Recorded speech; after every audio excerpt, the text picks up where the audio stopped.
We come now to number 4, the fourth Beatitude.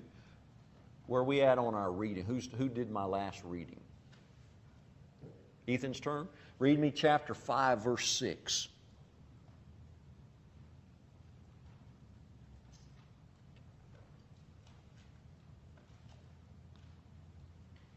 Blessed are those who hunger and thirst for righteousness, for they shall be filled. Now, the Jews and the dispensationalists, they said, when the kingdom comes, it's a time of feasting, a time of joy, feasting and plenty. And Jesus said, when the kingdom comes, blessed are those who hunger and thirst for righteousness. Righteousness, you know, I used to think, blessed are those who want to study and read and learn all they can from the Bible, and that's good. We do need to hunger and thirst. But this word righteousness means justification. They're hungering and they're thirsting to be justified from their sins. See, so they are poor in spirit. They realize they're bankrupt. They're mourning, and they humbly are wanting to obey the Lord, and then they want to be righteous or justified. And if you're hungering and you're thirsting to be justified, it means that you want it so badly. You're willing to do anything that you can to have. You remember Nathan told last night about a man that was converted to the church. He was baptized, and he thought, I'm going to fast for 40 days and 40 nights, and I'm just going to see if you can do that. And and how long? He went 14 days or 11 days? I don't remember. I don't know how many went all together before he quit. He didn't make it. He made it. I think the number you used last night was 14. I don't know. But anyway, he says on day 14, he said, all you can think about is just food. All other desires in life, you're not even thinking about those. You're thinking about food, and that's all you want. And we really don't know what it is to be hungry in America. I don't think any of us here in this room really knows what hunger is. Okay? But in the Bible, there was an occasion where Syria they had surrounded the city of Samaria. They were going to starve them out. And it got a real bad famine. They had eaten up all of the food inside of the city, and people were starting to starve. So here's a little story right here. Let's look at this and read it. 2 Kings 6, verses 26 through 29. Cody, read that. 2 Kings 6, 26 through 29. And as the king of Israel was passing by upon the wall, there cried a woman unto him, saying, Help, my lord, O king. And he said, If the Lord do not help thee, whence shall I help thee? Out of the barn floor, or out of the winepress? And the king said unto her, What aileth thee? And she answered, This woman said unto me, Give thy son, that we may eat him today, and we will eat my son tomorrow. So we boiled my son and did eat him. And I said unto her on the next day, Give thy son, that we may eat him. And she hath hid her son. And it came to pass when the king... That's good. Now there's just some hunger right there. They boiled and ate the first kid the first day. Now the next day, it's time to boil kid number 2 and eat him. And that mama hid her son. Somebody says, oh, she loved her son and she didn't want to see him die. Maybe she wanted to eat him all by herself. And she wasn't going to share this meal. And I'll tell you, we've never seen hunger like that. But I'll tell you what, if you get to the point where you are hungering and you are thirsting to be justified with God like that, you'd do anything. You'd do anything. And if God told you to get baptized, you'd get baptized. If He told you to go to church every Sunday, why, you'd do that if that's what He told you. If He told you to drink out of one cup after everybody else, you'd do that if you wanted to be justified bad enough Problem is, people aren't so hungry and they aren't so thirsty to be justified. That's our problem. Let's go on. Matthew chapter 5 and verse 7. Okay, Evan, read that. Blessed are the merciful, for they shall obtain mercy. Blessed are the merciful, for they shall obtain mercy. Now the Jews and the dispensationalists, they believe that when the kingdom comes, that would be the time that the Jews would finally take revenge on those Gentiles, the Romans. And Jesus said, blessed are the merciful. Blessed are the merciful. Now, what's mercy? What's mercy? We got two words, mercy and grace. What's the difference between mercy and grace? Anybody? Ethan? Mercy is not giving you what you deserve, and grace is giving you what you do not deserve. Okay, this is a negative term, and this is a positive term. Mercy means I am not going to give you what you deserve. And grace is positive. It means I am going to give you what you don't deserve. Kind of two sides of the same coin. Okay? So, being merciful, that doesn't mean overlooking sin. You know, to many people, being merciful means that we watch sin happen right in front of our eyes, and we just, I'm not saying a word about it. Go ahead. Just do it. And you know, he's a merciful fellow is someone who watches blatant sin and just pats everybody on the back and says, we're all sinners. We're all sinners. I'm not going to say nothing to you about anything you're doing because we're all sinners. Let me tell you, if we think of mercy like that, then we're destroying what the word means. Now God, there is nobody, you can't outdo God on mercy. You can't outdo Him. But God does not overlook sin. In Luke chapter 6, Justin, it's your turn. Luke 6:36.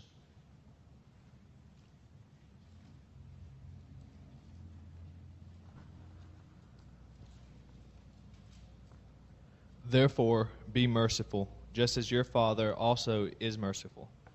Be merciful as your Father. Does God just overlook sin? Oh, He doesn't overlook sin.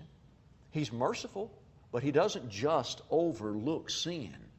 So, how does God show mercy? Well, let's see. Let's go over to Exodus chapter 20. We're going to be merciful like God. Well, let's see how does God show mercy? Exodus 20 and verse 6. Jacob?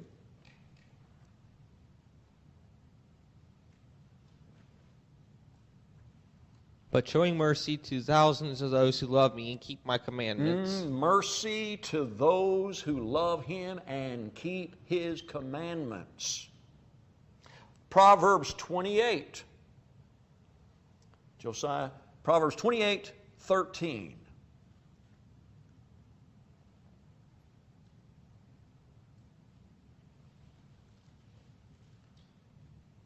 He that covereth his sins shall not prosper, but whoso confesseth and forsaketh them shall have mercy. He who forsakes and confesses and forsakes his sins, those will have mercy.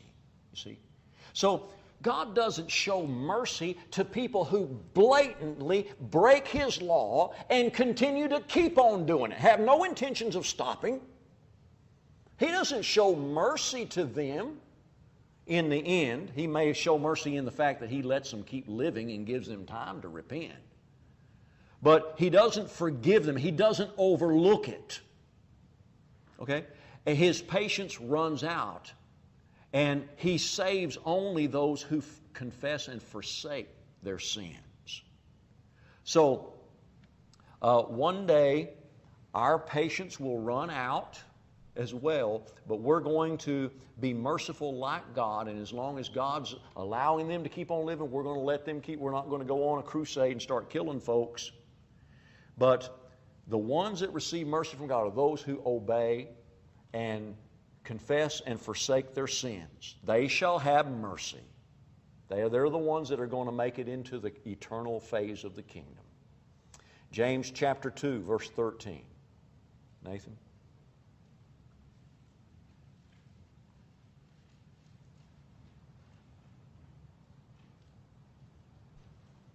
For judgment is without mercy to one who has shown no mercy. Mercy triumphs over judgment. Okay. We've got to show mercy to people when others sin and they decide to forsake, they confess and forsake their sin. We've got to show them the mercy that we want God to show us. Okay, that's part of being a disciple if you want to go to heaven. You got to be poor in spirit, got to mourn over that, got to be humble to the point that you'll do anything because you're hungering and thirsting to be righteous, and then you start showing mercy to those others who have also sinned and are looking for forgiveness from you. Okay? Now, let's look at verse 8. Matthew 5, verse 8. Nehemiah? Blessed are the pure in heart, for they shall see God. Pure in heart. Now, the Jews and dispensationalists, they thought when the kingdom comes, that means blessed is the Jew, the 100% pure bloodline of Abraham. Blessed are the pure bloodline. Jesus said, blessed are the pure in heart. The pure in heart. And I think Jesus is emphasizing here the spiritual nature of the kingdom. Now, the pure in heart are those whose minds and motives are pure. They don't have any ulterior motives in getting baptized. No ulterior motives in coming to church. They're coming because they want to please God. No ulterior motives. And the pure in heart are those who receive forgiveness. Now, this doesn't tell you how to become pure in heart. It doesn't tell you how that's done. It just says those that are pure are approved by God. Okay? How do you get your heart pure so that you can be approved by God? Well, this passage doesn't tell us, but it's not the whole Bible. So we're going to go to other verses and we're going to see how do you get your heart pure. Acts 15, verse 9. Joseph?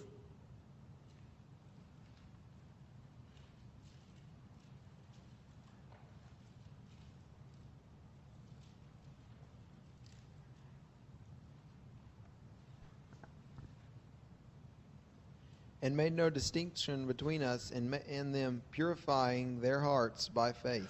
Their hearts were purified by faith. A faith that trusts in God so much it's willing to do anything that God said to get right. An obedient faith. Okay. 1 Peter 1:22. Ethan?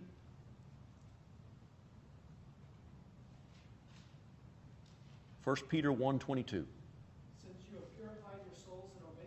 Oh. You purified your souls how? In obeying the truth. Their hearts are made pure by faith, and that faith is a faith that obeys, an obedient faith. And the Bible says, blessed are the pure in heart, for they shall see God. Now what does that mean? John chapter 1 verse 18 says, no man has seen God at any time. And in Exodus 33 and verse 20, God said, no man shall see my face and live. And yet, Jesus said, blessed are the pure in heart, for they shall see God. Now, let's look at another passage about seeing God. Seeing God. Cody, 1 John 3, verse 6.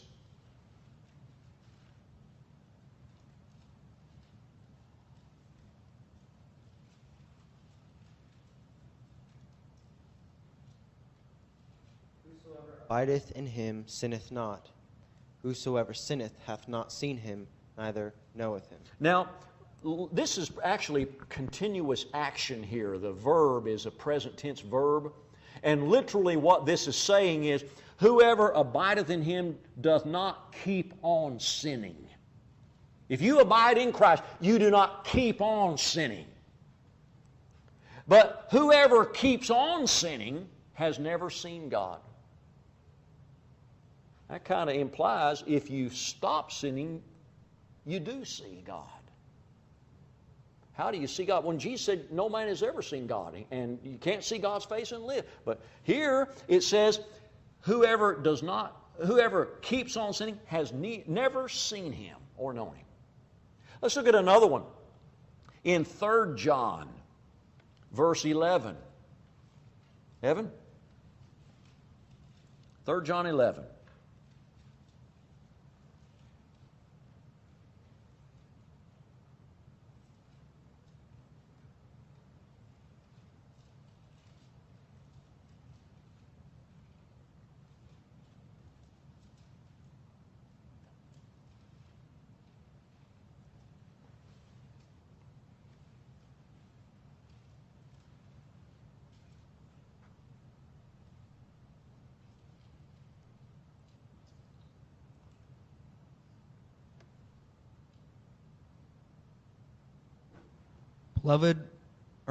Beloved, follow not that which is evil, but that which is good. He that doeth good is of God, but he that doeth evil hath not seen God. The one who keeps on doing evil has not seen God. So, what's it mean? If you do not keep on sinning, you can see God. And blessed are the pure in heart, for they will see God. What's that mean? All right. Sometimes when I was in school, a teacher would send us home with homework, algebra homework. You go home, you work all night long on this algebra, and you can't get the answer. The one problem is just killing you. And finally you go back the next day, and the teacher says, oh, let me show you how to work this problem, you know. And so she starts writing on the board, you know. And she shows you how to work it. And she finally, she does it breaks it down real simple. And finally she shows you how you do it. And you say, oh, now I see. Now I see. What do I mean, now I see? Now I understand. Now I understand. Blessed are the pure in heart, for they shall see God. They shall understand God. They shall understand Him. And so someone who is pure in heart, they have no ulterior motives. They're not thinking about themselves. You know, people that go to church say, I'm not going there anymore. I'm not going to listen to Nathan preach because I don't get anything out of it.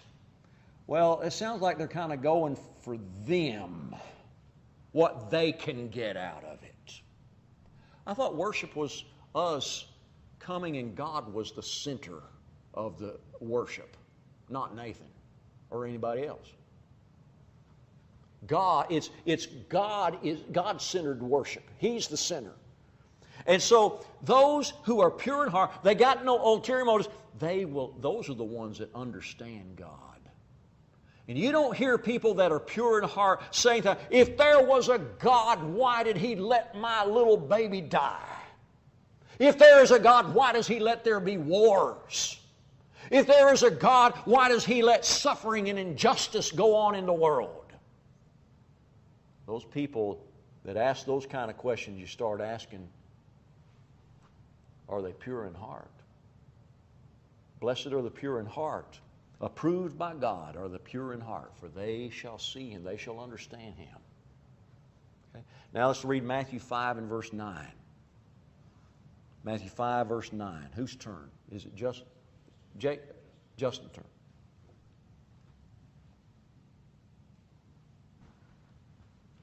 Blessed are the peacemakers, for they shall be called sons of God. Blessed are the peacemakers.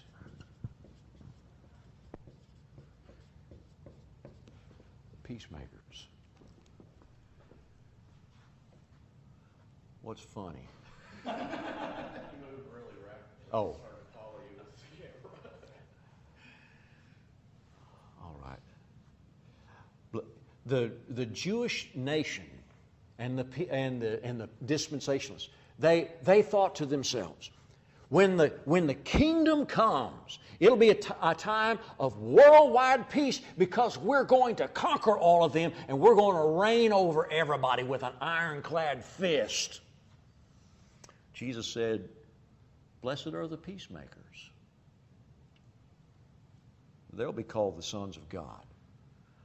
A peacemaker is only needed when there's fighting going on. You ever thought about that? So when the kingdom arrives, there's going to be fighting and feuding. And so you need a peacemaker. Those will be the ones that will be citizens of the kingdom. And it's not going to be a time of worldwide peace where there is no turmoil going on. Because you don't need peacemakers during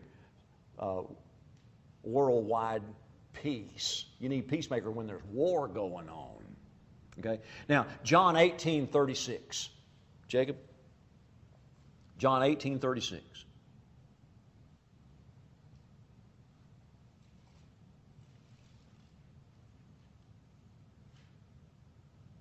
Jesus answered, my kingdom is not of this world. If my kingdom were of this world, my servants would fight so that I should not be delivered to the Jews. But now my kingdom is not from here. Okay.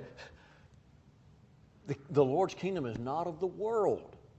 And that's what the Jews, and that's what the dispensationalists need to understand. And some of these terms help us to see that the kingdom is a spiritual kingdom. And it's not of this world. Now, there's two kinds of peacemakers. Let me make some room here.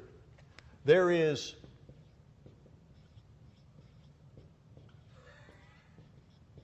a peacemaker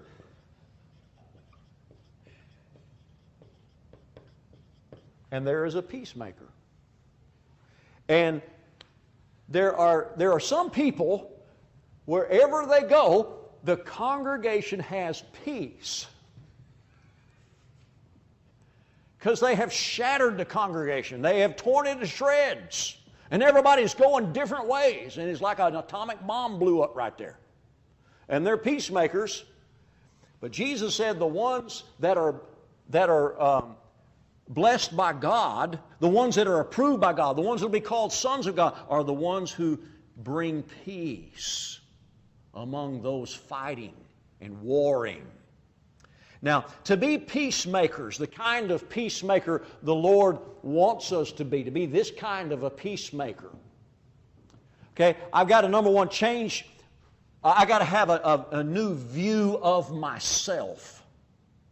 A new view of myself. Because if I'm thinking only about me, and you're thinking only about you, what's good for you and your family, and I'm thinking just about what's good for me and my family, we're going to have a business meeting, and we're going to make some decisions, and I'm over here thinking, I want what's best for me and my family, and you're thinking the same way, we're not going to have peace. We're going to have the wrong kind of peace.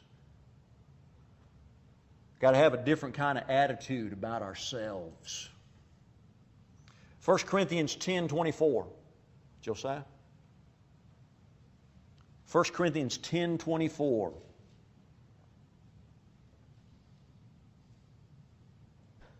Let no man seek his own, but every man another's wealth. Oh, now there's how you're going to have peace. Don't insist on your rights. Okay? Don't just think about your own self and what's good for you and your family. Number two, got to start viewing things in light of the gospel. And instead of asking, how's this decision going to affect me and my family? We've got to start asking, how is my actions and my decision going to affect the church? How's it going to affect the cause? How's it going to affect outsiders? How's it going to affect babes in Christ? I have to start asking those kind of questions. Philippians 2. Joseph, Philippians 2 and verse 4. Is it your turn? Oh, Nehemiah. Nathan. Philippians 2:4. Let each of you look out not only for his own interests, but also for the interest of others. There. Think about how it affects others. They shall be called the children of God. These are the ones that are approved of God. Blessed. God approved. Blessed are those who are peacemakers. And finally, the persecuted. Okay? Matthew chapter 5, verses 10 through 12. Nehemiah? Those who are persecuted for righteousness' sake, for theirs is the kingdom of heaven. Blessed are you when they revile and persecute you, and say all kinds of evil against you falsely for my sake. Rejoice and be exceedingly glad, for great is your reward in heaven, for so they persecuted the prophets who were before you. Now, think about what this is saying. Think about what this is saying. This is saying that when a disciple is persecuted for the sake of Jesus, for so they persecuted the prophets who were before you. Being a disciple persecuted for Jesus' sake is equivalent to a prophet who was persecuted for God's sake. And the only way that that can be true is if Jesus is God. That's the only way that can be possible. And so this is telling us a little bit about the nature of Jesus. And the Jewish nation and dispensationalists, they think that persecution will cease when the Messiah comes and when He sets up His kingdom, and there won't be any more persecution for God's people. And Jesus said, that's just when the persecution starts up. Gets going good. Blessed are those who are persecuted for my sake. Now, Jesus is not saying that everyone who suffers is blessed. He's not saying everyone who goes through suffering is approved by God. There has to be some characteristics to the suffering. It has to be undeserved. You see, if you violate a law and you suffer because of it, you deserve that. There's no approval there, no blessing there. 1 Peter chapter 4 and verse 15 and 16 says, if you suffer because of your own sins and your own lawlessness, there's no blessing. You deserve it. So it has to be undeserved. Number 2, it must be for righteousness' sake. Number 3, it must be viewed as a blessing. You know, our attitude plays a major role in whether we receive a blessing or not when we're persecuted. And so we either get discouraged and we give up. Oh, woe is me. Or we become more determined and more devout, and we dig in deeper, and we are going to stay faithful. So people today are searching for all kinds. People today are searching for approval. People want to be approved. Nobody likes being the oddball out. And so we want, and you know, peer pressure makes young people do all kinds of weird things to get approval. And that peer pressure, it makes us start getting earrings and nose rings and other kind of rings that I won't mention. And baggy pants. And all of this kind of weird stuff. Because we want approval. We want to be approved. But we need to be seeking God's approval. And Jesus is showing us how to be approved by God, how to be blessed. And Jesus is here giving us the essential characteristics that we need to be in the kingdom. Well, I forgot to put persecuted here. And the Bible is teaching us over in the book of Peter. In one of Peter's epistles, you see, he says, those who have suffered in the flesh have ceased from sin. When someone, sometimes we baptize our girlfriends or we baptize our spouse, and you wonder, are they really converted? Did they do this because they really wanted to serve the Lord? Where is that? Is it 1 Peter chapter 2? Chapter 4, that's right. Let's go over there. Ethan, read that for us. 1 Peter chapter 4 and verse 1. Therefore, since Christ suffered for us in the flesh, arm yourselves also with the same mind, for he who has suffered in the flesh has ceased from sin. How do I know if someone has truly obeyed God and truly given up on their life of sin? If they're willing to suffer for the cause of Christ, you know that they have ceased from sin. You know they have turned their back on their old life. Because I'll tell you something, if you got baptized just for your girlfriend or just for your husband, if that's the only reason that you got baptized, and I'll tell you something, when the suffering starts, you're not going to keep up and stay faithful. But he who suffers in the flesh, that's the mark of somebody who has truly given up on their life of sin. He who has suffered in the flesh has ceased from sin. Might ought to highlight that verse. I didn't have it highlighted. That's why I wasn't able to find it so easy. That's a good verse. All right, that'll end our little study. Let's have another break and try to wake up again, and we'll have one more session. Okay. This is out of Carson. I remember this when I was reading through it. It's about the Beatitudes. He said, diligent readers often cherish writers and speakers who can capture a complex position in a single polished gem of a statement. Such aphorisms, as they're called, are especially telling when they first become public. Unfortunately, once an aphorism has been widely disseminated, it is in danger of being domesticated, a trained poodle that is dragged out when circumstances require it. For many Christians, that is what's become of the Beatitudes, literally the blessings, a name derived from the first word of each verse. We are so familiar with them that the words can glide piously off of our tongues without disturbing us. Yet each of these Beatitudes is revolutionary and an aphorism, and together they can, when properly understood, utterly overthrow secularism and radically transform insipid Christianity. That's right. Each one of them is a carefully crafted diamond of a gem that was an earth-shattering statement in and of itself. And he gives us 8 of them, and it is what Christianity is all about, but we get so used to them and we blow over them and act like they don't mean anything anymore, and they don't shatter our world quite like it did when Christ first uttered them. Yeah. I thought that was excellent. That is good. Okay, let's take a break. You have to take a break.